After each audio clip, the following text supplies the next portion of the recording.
Assalamualaikum dan salam sejahtera kepada semua yang hadir menonton Hey Shadows Channel. Aku ingin mengucapkan ribuan terima kasih dan harap korang semua berada di dalam keadaan baik-baik belaka. And tidak lupa juga kepada korang yang masih baru lagi di channel aku mengucapkan selamat datang ke Hey Shadows Channel, di mana aku berkongsikan kisah seram, kisah misteri dan juga kisah-kisah yang berkaitan dengan sihir yang pernah terjadi kepada individu-individu yang kurang bernasib baik. So, Alhamdulillah, sedar tak sedar kita dah melaksanakan ibadah puasa selama 6 hari. Alright, and nampak betapa lajunya masa bergerak. Sementara kita ada 24 hari lagi untuk berpuasa. Marilah kita memberi sehabis baik dan melaksanakan kewajiban kita sebagai orang Islam. Semoga satu hari nanti kita ditempatkan di syurga Allah Subhanahu Wa Taala buat selama-lamanya. Amin. Alright geng, so pada malam ini, yes, aku akan berkongsikan pasal typing lagi. Ini disebabkan oleh seorang subscriber aku. Aku tak boleh nak sebut nama lah, melainkan dapat kebenaran daripada dia. Sebab aku tak dapat kebenaran, so aku tak boleh nak tembak terus kan nama subscriber macam tu kan, nanti marah, apa hal pula kau bagi tahu nama aku kan. Macam tu. So di mana subscriber ni share dengan aku berkaitan dengan satu rumah banglo yang berhantu yang terdapat di Taiping ni. So aku pun tertarik dengan kisah tersebut. Lalu apa lagi, aku pun buat research and yang paling epic, aku jumpa kisah banglo tersebut. Tapi aku jumpa satu lagi kisah berkenaan dengan satu villa yang dekat Taiping yang dinamakan sebagai Sangkuriang Villa. Aku tak tahu sama ada aku tak jumpa info ke apa ke, tapi memang tak banyak orang kongsikan berkenaan dengan villa tersebut. So aku tak nak lebih-lebihkan cerita lagi. So tanpa membuang masa, jom kita pendengarkan kisah berkenaan dengan villa Sangkuriang. Let's go.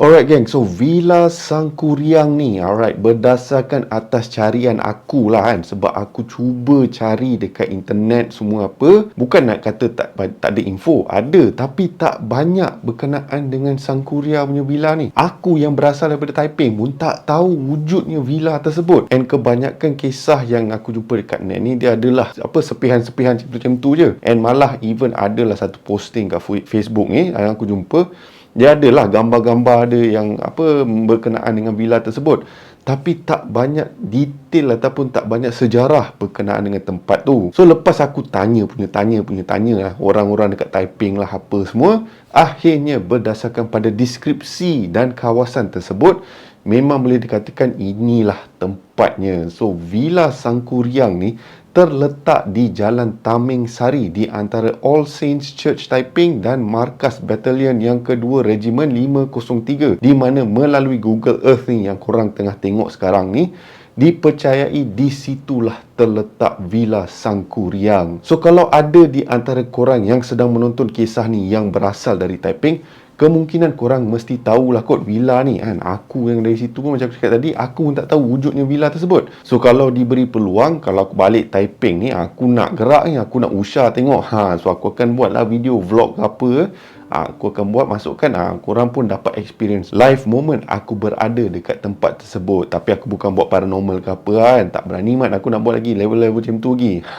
So macam aku cakap tadi, tak banyak yang diketahui berkenaan dengan villa ni, melainkan dengan berpandukan kisah yang dikongsikan. So dikatakan villa ini dibina oleh pihak British satu ketika dulu, and kemudiannya diambil alih oleh satu keluarga Melayu yang akhirnya menjadikan rumah dorang lepas British dah belah lah. Alright. So kisah yang dikongsikan oleh Bainon, of course bukan nama sebenar, di mana kisah ini berlaku di Villa Sangkuriang yang merupakan villa Makcik Bainon sekitar tahun 90-an macam tu.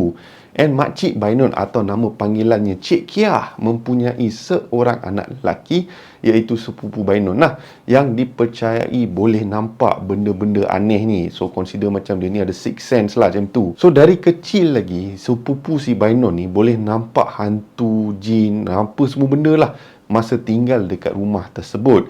And sampai sekarang dia still nampak lagi, tapi tak selalulah macam dulu. Diceritakan memang dah banyak kali sepupu si Bainon ni yang bernama Richman dibawa berubat, namun still keadaannya masih sama, tak ada perubahan.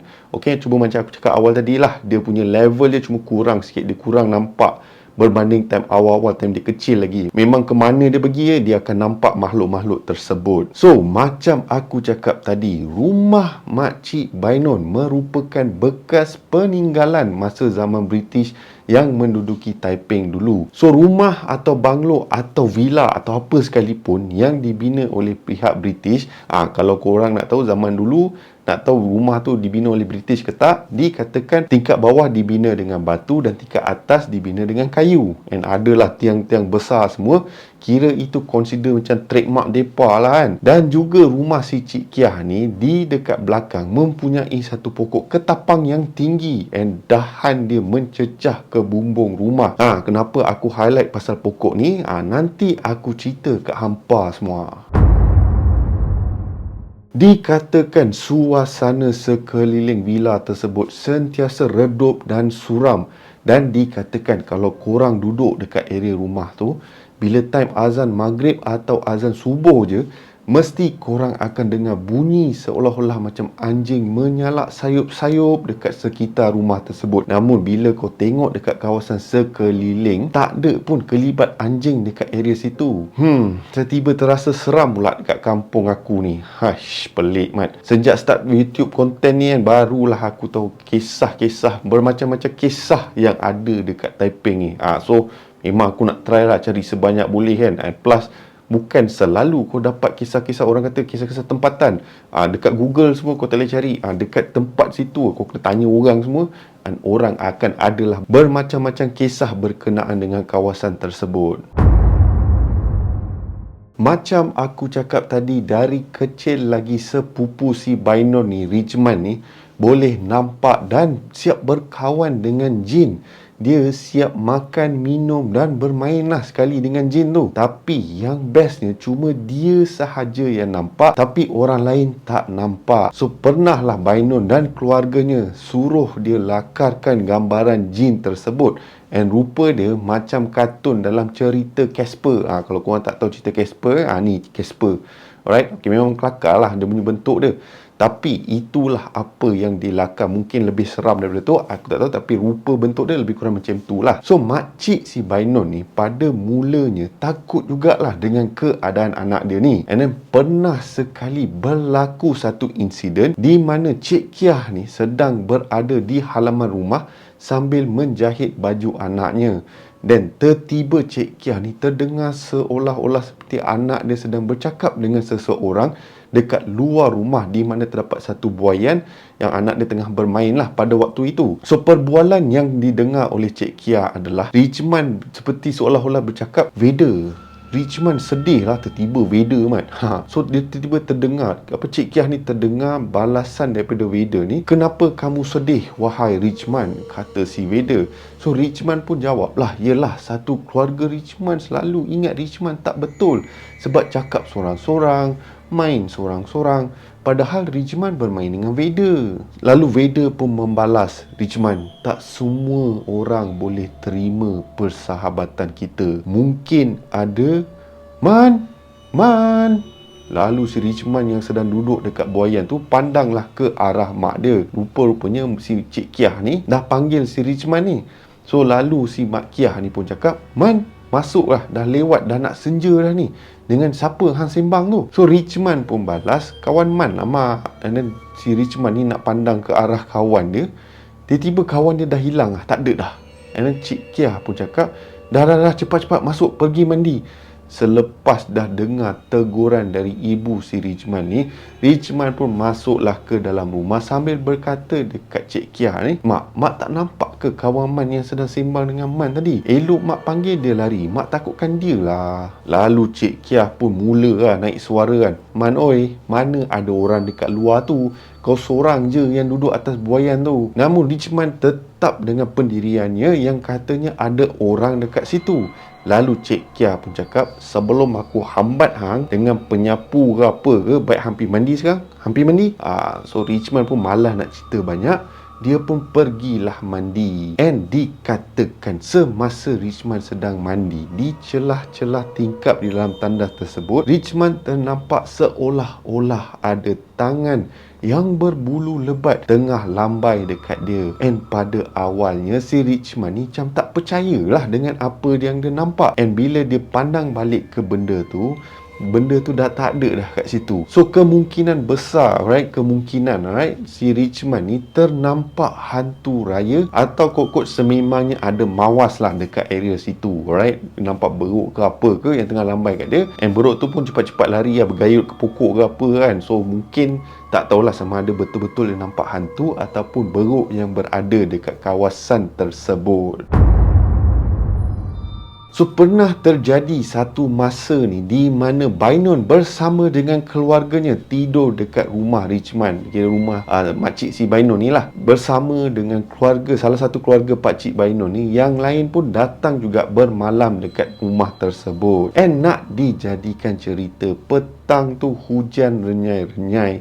Bainon dan juga sepupu dia yang lain, ramai, boleh katakan ramai jugalah. Okey, tak tahu berapa anggaran dia tapi ramailah. Tak boleh lah nak keluar rumah. So, diorang decide untuk hanya bermain sorok-sorok dekat tingkat atas rumah Richman ni. So, disebabkan Richman paling bongsu dari yang lain, so dia kenalah cari sepupu-sepupu dia yang menyorok. So, Richman ni pada awalnya tak puas hatilah. Namun sebab dialah yang paling bongsu, so kena hadap lah. Kan, selalu sulung nak kena mengalah. Memang nasib bongsu pula. Apa hal kan? Emosi pula tiba. So macam biasa, Richman pun start lah kira, sementara sepupu-sepupu dia yang lain menyuruh. So selepas cukup kiraannya, si Richman pun jerit, aku akan datang cari korang. Siapa aku jumpa dulu, dialah yang jadi. So Richman pun pergilah mencari dorang. Namun apa yang berlaku adalah satu benda yang pelik buat semua anak-anak dekat rumah tersebut. Dikatakan kecoh sampai Cik Kiah ni terpaksa naik tengok apa jadi, sebab semua seperti bergaduh. And bila Cik Kiah naik, Cik Kiah pun tanya, korang ni dah kenapa? Bainon, kau yang paling tua pun kau tak boleh nak jaga ke? Kau pun terlibat gaduh sekali. Lalu Bainon pun balas, bukan Cik Kiah, si Richman ni main tipu. Cik Kiah pun tanya, apa yang dia buat sampai korang cakap dia main tipu? Lalu si Bainon ni pun cakap lah, Cik Kiah, masuk akal ke tak kalau main sorok-sorok dalam masa kurang 2 minit semua orang dapat dijumpai? So memang pelik lah kan. So korang bayangkan si Richman ni, dia cari, dia jumpa sepupu-sepupu dia yang lain yang tengah sorok dalam masa kurang daripada 2 minit. So time tu Cik Kiah tak tahu siapa yang kira tukang cari lah. So Cik Kiah pun cakap, kira hebat lah tu kalau dia boleh cari, takkan aku dengki. Lalu Cik Kiah pun tanya, siapa yang tukang carinya? So diorang pun cakap Richman lah. And terus pada ketika itu, raut wajah Cik Kiah berubah, and dia pandang ke arah Richman dan tanya, Man, macam mana Man jumpa diorang? So si Richman ni sambil tersenyum, dia jawab lah, kawan Richman lah mak, Vader yang bagi tahu. Richman ikut je. Nah, Vader yang bagi tahu. Aku namakan makhluk tu Vader lah, okey. Tak tahu nak bagi nama apa, so aku bagi nama Vader. Alright. And time tu Cik Kiah terus cakap, tak payah dah main sorok-sorok, tak elok petang-petang macam ni main benda-benda macam ni. Tapi ni bagi pendapat aku lah, okey. Ni off topic daripada story sikit. Ni bagi pendapat aku lah kan. Just nak kongsikan lah. Alright. Time aku kecil dulu sama gak benda-benda macam ni. Selalunya bila main petang-petang akan selalu diberikan alasan, petang-petang tak elok lah main ni lah, main tu lah. Tu je lah. Semuanya tak elok. Sebab apa tak elok? Tu lah dia. Dia ibarat macam kau kata, jangan ikut jalan ni bila kau tengah drive sebab tak elok. Dah habis tu. Sebab apa? Sebab tu penting. Jalan berlubang ke, ada penyamun ke, cakap. Lain kali cakap. At least kita orang tahu, ada hantu rupanya. Tu pun nak sorok ke? Takkanlah benda-benda informasi. Benda-benda penting macam ni, tu pun nak sorok juga. Bagi tahu lah, tak boleh main time senja-senja, main sorok-sorok ni, nanti hantu ada ke, nanti ada jembalang ke, nanti ada momok ke. Cakap. Cakap. Alright, kita boleh handle. Okay. Aku dulu pun stres mat. Nampak emosi. So, kembali kepada cerita. So, Bainon, Ridgeman dan sepupu yang lain pun stop lah daripada bermain sorok-sorok. Diorang pun time tu mati kutu gak lah, tak tahu nak buat apa. And kemudiannya ketika hampir waktu maghrib, kelihatan seekor kelawar hitam yang masuk ke rumah Cik Kia ni. So, diorang ni pun cubalah nak halau kelawar tersebut. And sambil si Bainon dan sepupunya yang lain cuba menghalau kelawar tersebut, tiba-tiba si Ichman ni menjerit, janganlah kacau, itu Vader punya. Tiba-tiba budak ni cakap itu Vader punya. And diorang pun semua macam pelik lah, apa yang kau merepek ni Ichman? Kata si Ijal yang merupakan sepupu yang nombor 2 paling tua dekat rumah tu. So sambil si Bainon, Ijal dan sepupu yang lain cari cara nak halau kelawar tersebut, si Ichman ni non-stop cakap benda yang sama tau. Jangan ganggu barang Vader lah, jangan ganggu benda Vader lah, apalah semua yang berkaitan dengan Vader ni. Kemudiannya entah macam mana, disebabkan si Ijal ni dah naik meluat dengan si Ichman, Ijal pun membaling slipernya ke arah kelawar tersebut. And disebabkan nasib ke apa, cantik pula terkena kelawar tersebut, lalu terjatuh dan tak sengaja membunuh kelawar tersebut. And pada ketika itulah Ichman tertiba sedih, emo kan. Cakap korang jaga, Vader akan datang cari korang. And Ijal pada waktu itu pun cakap lah dekat si Ichman ni, kalau aku bagi tahu mak kau nanti, baru kau tahu. Lalu memasing pun senyap. And si Ijal ni pun pergilah kutip kelawar yang dah mati tu and buang melalui tingkap dan memasing turun untuk makan malam, ibarat macam tak ada apa yang berlaku.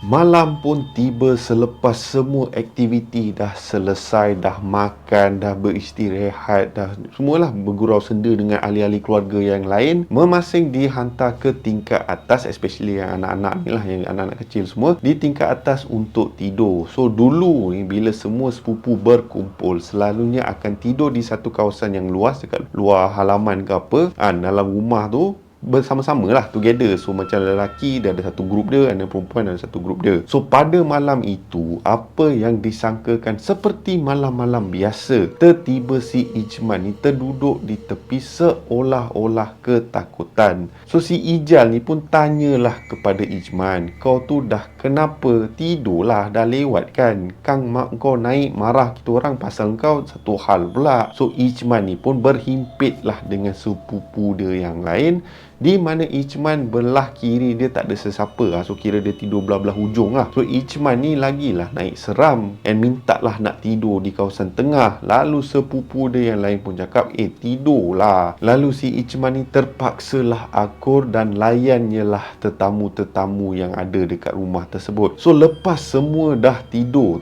tengah malam macam tu, si Ichman ni tiba-tiba terjaga.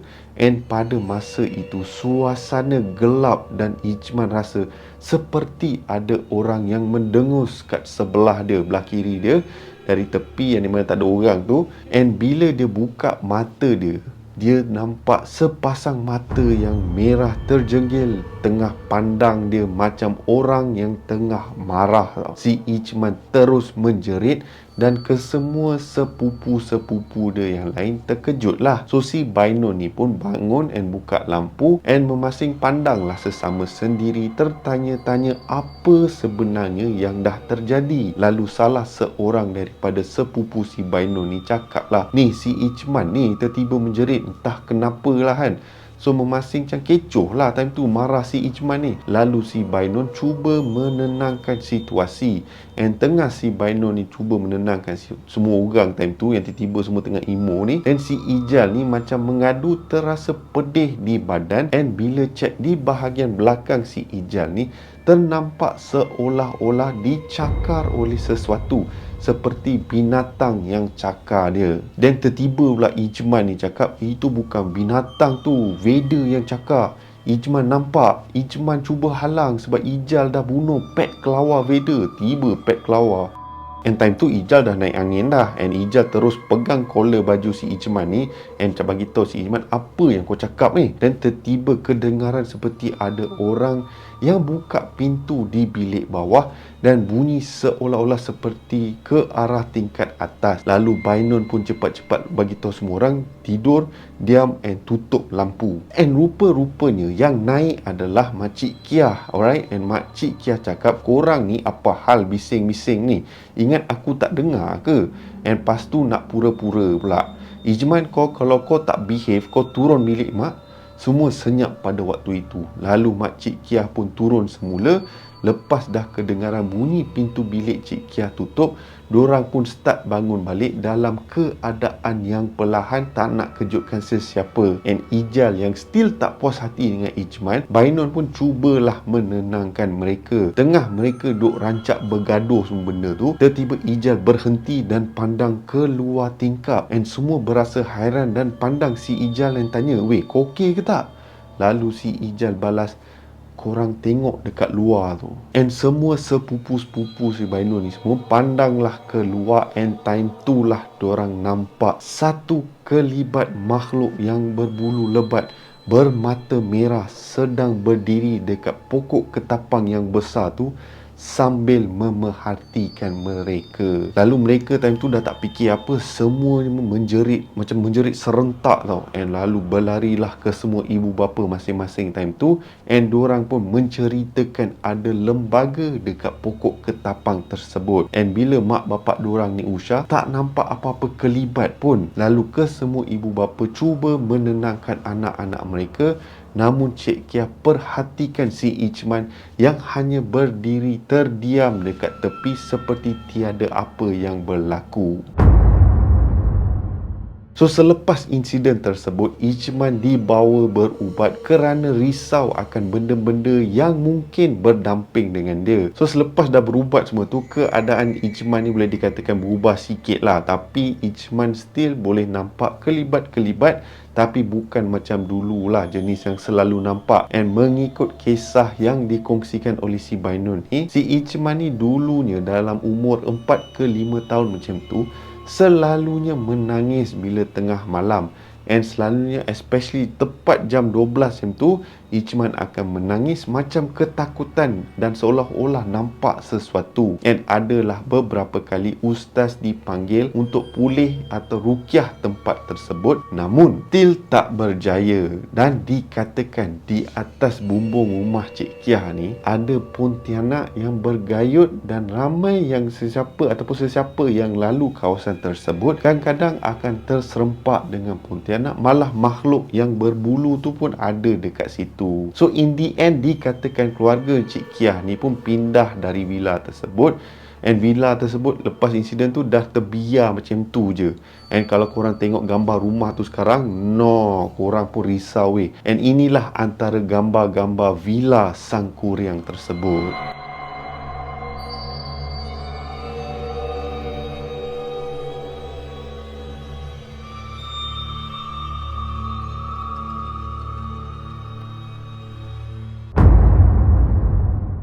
Alright gang, itulah kisah yang dikongsikan pada hari ini berkaitan dengan Villa Sangkuriang.